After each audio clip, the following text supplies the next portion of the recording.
Berdikari melalui koperasi, dialog kita lanjutkan kembali masih bersama Sekretaris Kementerian Koperasi dan UKM, Agus Muharam. Pak Agus, ini kalau kita bicara soal koperasi, jarang sekali saya dengar sebetulnya masyarakat kalau mau berbisnis atau mau berusaha itu bicaranya tentang koperasi. Iya. Benar nggak itu, Pak? Ya, di satu sisi ada benarnya ya. Seolah-olah koperasi ini kadang-kadang ada juga yang menganggap sebagai itu organisasi sosial gitu. Betul. Tidak, ini organisasi yang memang organisasi bisnis yang berbasis anggota. Ya. Ya. Jadi kalau belanja di koperasi supaya murah, enggak begitu harusnya. Belanja di koperasi supaya koperasinya maju. Oke. Ya, harus mempunyai daya saing.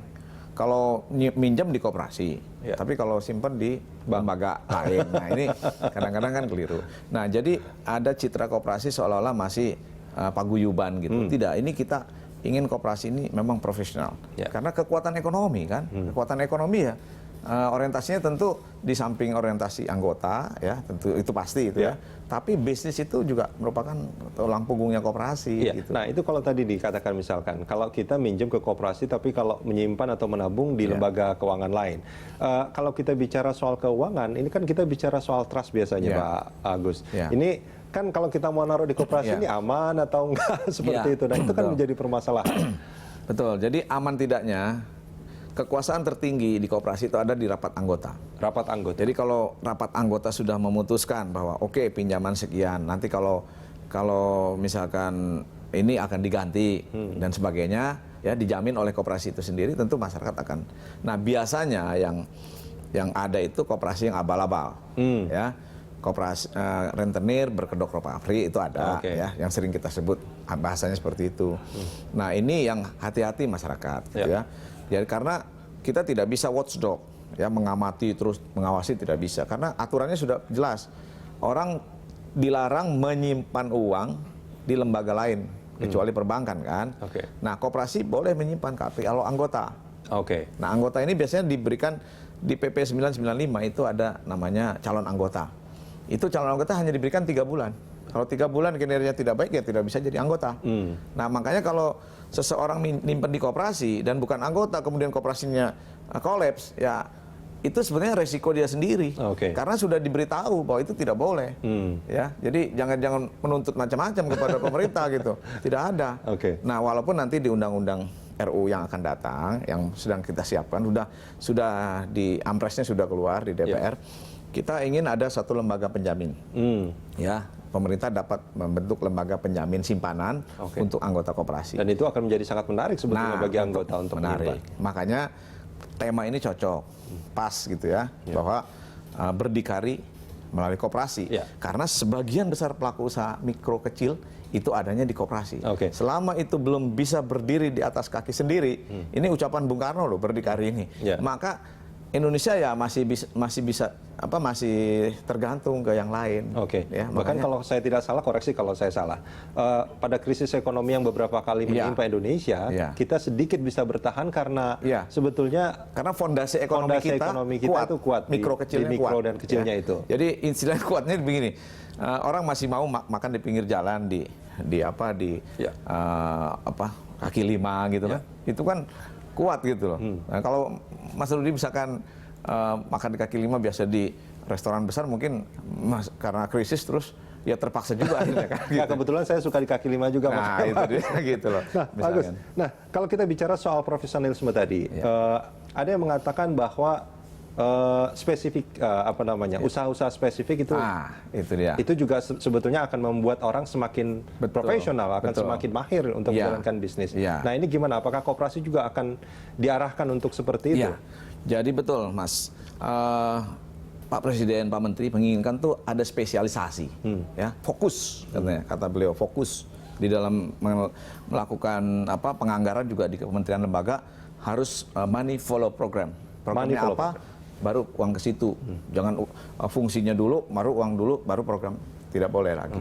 Nah begitu juga koperasi harusnya fokus. Ada koperasi pertanian, ada koperasi perkebunan, ada koperasi. Nah itulah namanya kooperatif incorporated. Itu. Jadi bekerja sama satu sama lain menjadi satu kekuatan ekonomi. Sudah ada contohnya belum, Pak Agus, yang seperti itu? Atau ini sebetulnya ada yang di beberapa diharapkan ke tempat, depan? terutama misalkan penggunaan dana CSR itu koperasi-koperasi itu bergabung ya karena dia harus menghadapi market, dia membentuk satu perusahaan. Oke. Dan perusahaan itu dijalankan oleh koperasi. Oke. Misalkan mendirikan bank gitu. Oke. Justru Contohnya perusahaan- Rabobank. Iya, contohnya Rabobank. Oke. Itu Rabobank itu milik koperasi. Ya, Sebuah perusahaan NTUC. pemiliknya adalah koperasi. Itu kan luar biasa. Ya? NTUC itu di Singapura itu pemiliknya koperasi. Ya, Oke. Nestle itu perusahaan loh. Ya. Itu adalah pemiliknya koperasi. Jadi bergabung koperasi-koperasi susu di Indonesia, gabung ayo. Itu dia jadi kekuatan ekonomi. Oke. Berdiri di atas kaki sendiri itu melalui koperasi itu sebetulnya itu yang harusnya kita gerakan gitu loh. Oke. Karena itu sebagian besar masyarakat kita tuh adanya di situ. Dan Gitu. contoh-contoh seperti itu mestinya disampaikan ke masyarakat luas supaya mereka tahu bahwa koperasi itu Ya. bukan hanya sebuah entitas ekonomi yang abal-abal atau Ya. kecil, Ya. justru banyak perusahaan-perusahaan besar pun justru dimiliki oleh koperasi. Harus dimiliki. Kalau perlu punya bank. Ya. Nah, jadi ke depan mudah-mudahan dengan pemerintahan Pak Jokowi yang sangat komit itu terhadap pengembangan ekonomi rakyat, tentunya harapan untuk berdiri di atas kaki sendiri melalui koperasi ini bisa tercapai. Oke. Dan kami yakin ya tentunya ini akan menjadi satu kekuatan ekonomi sejajar dengan BUMN dan swasta, dan ini ketiga-tiganya harus bekerja sama. Oke. Ya, bekerja sama. Gitu. Langkah konkret apa, Pak Agus, yang akan dilakukan untuk semua harapan itu mewujud? Ya tentunya kita perlu adanya administrative guidance, ya, guidance administrasi dari pemerintah khususnya ya. Dan setiap koperasi harus punya SOP. Oke. Ya. Jangan pakai selembar kertas. Ini harus pembukaannya harus rapi, ya, harus profesional dan menggunakan IT. Sekarang dengan IT, dengan sistem e-commerce, tidak ada lagi hambatan jarak, tidak ada lagi hambatan waktu, tidak ada lagi hambatan modal. Karena untuk mendirikan perusahaan misalkan hotel tidak perlu punya hotel, ya. Kita kalau mau bikin toko online itu hanya 5 menit sudah bisa selesai. Dibuka salah satu portal atau website tentang online, itu bisa jualan langsung. Jadi koperasi nanti yang mengantar barangnya tidak usah koperasi, ada perusahaan kurir, nggak masalah. Jadi sekarang dunia sudah sangat terbuka dan sudah sangat modern, sudah mudah. Jadi sambil tidur-tiduran bisa berbisnis. Iya. Dan anggota-anggota koperasi itu sambil tiduran bisa berbisnis. Dan mudah-mudahan anggota-anggota koperasi yang ada sekarang dan mungkin yang akan menjadi anggota koperasi itu betul-betul memahami bahwa peluangnya luar biasa, sangat terbuka. Luar biasa. Dan mari kita sambut ya masa depan ekonomi Indonesia ini, apalagi dengan adanya kabinet yang baru ini ya, yang ada sedikit perubahan, tentunya kita akan lebih optimis. Dan kita lihat tadi saya juga dengar dari Gubernur Bank Indonesia, uang sudah masuk dari luar, sudah mulai masuk, ya, kepercayaan indeks harga saham juga udah meningkat ya. Jadi itu satu kepercayaan. Jadi kerjasama yang baik itu yang saya rasa Pak Jokowi juga memerintahkan supaya menteri-menteri jangan berantem lagi, gitu bahasakannya. Harus solid. Iya, harus solid gitu kan gitu. Baik. Gitu. Jadi kerjasama ini yang paling penting. Pak Agus, terima kasih banyak sudah bergabung bersama kami di Lunch Talk. Terima kasih.